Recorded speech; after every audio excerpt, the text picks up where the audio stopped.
Hi, Outdoor Rat here, coming at you from another beautiful day on this great planet of ours. This is IntenseAngler's Tip of the Week. Enjoy!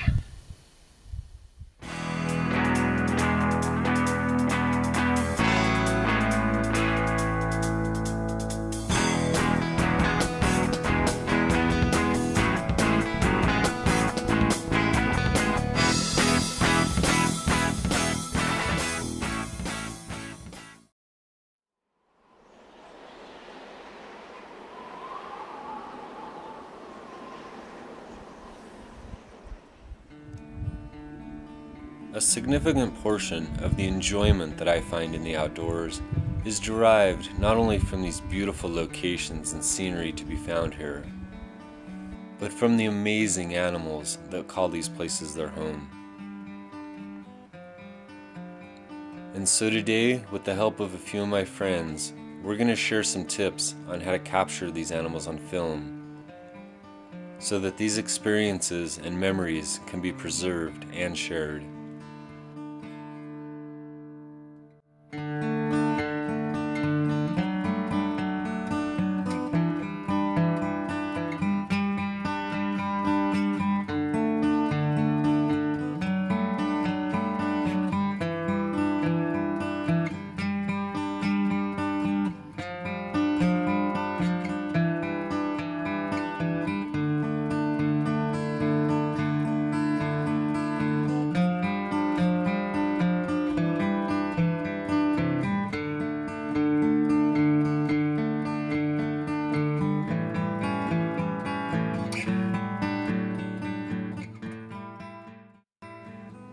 Once you've made the decision to capture wildlife on camera, the first thing you'll want to do is choose what species will be your focus.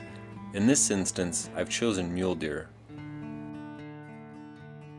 Next, you'll want to learn as much as you can about the animals that you'll be pursuing, including their habitat, seasonal location and movements, and their prime activity times. You can research this information via the web, local outdoor shops, or simply by calling Fish and Game. Of course, the best way to learn about these animals is by simply spending time out where they live.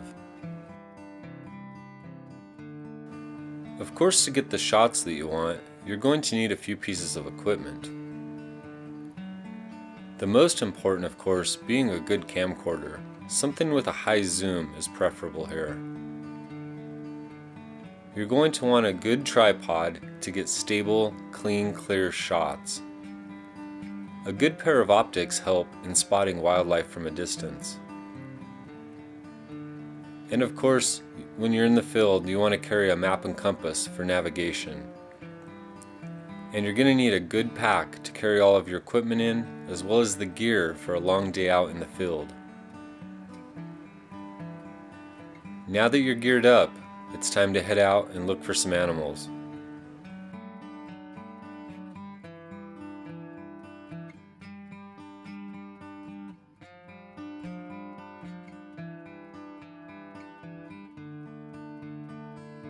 Keep your eye out for signs that animals are in the area, such as droppings and of course tracks. These are good indicators that there are plenty of animals in the area. Occasionally, you'll get lucky and stumble across other sign as well, such as this shed that I found laying on the hillside. And then the surest bet of all, of course, is an animal itself, such as this one that is peering at me over the ridge. Once you're confident that you found an area that there's plenty of animals in, it's time to wait. I try to blend into my surroundings as much as possible, and then sit and kind of spot. Look for the most likely animals to film, preferably those that are closest to you.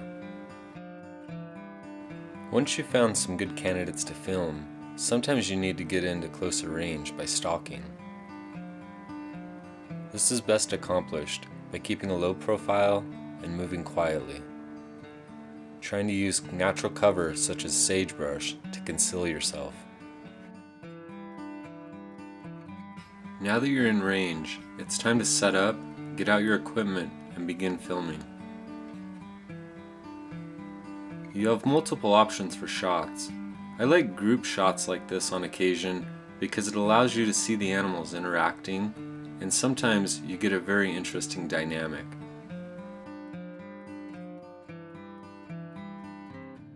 Solo shots such as this can be very interesting as well.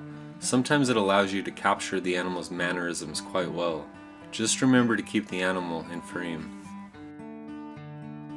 Contrasting shots such as this allow you to capture the animal against a background such as the sky, where they really stand out. Here's another angle that's contrasted against the rocks. Now in this shot, we allow the animal to walk out of frame rather than pan. Always remember to keep the camera rolling. That's when you'll capture some of your most unique shots. Such as these deer peeking their head at me above the horizon through the grass. Or this one scratching his head. Ah, that feels better.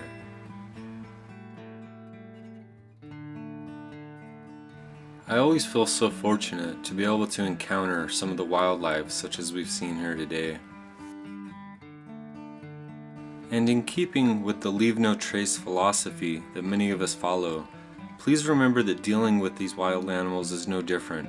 Always give them the respect that they deserve and try to disturb them as little as possible so as not to cause them any undue stress that could affect their ability to survive in their sometimes harsh environment. Before we go, I would like to take a second to thank my friend Outdoor Rat for his participation in this film today. If you've enjoyed what you've seen here today, please pay him a visit and thank him for his part. Thank you all so much for watching today, and remember, get outside whenever possible and take full advantage of all these natural wonders that we are so fortunate to have. And until next time, take the best of care, my friends, and we will be seeing you very soon.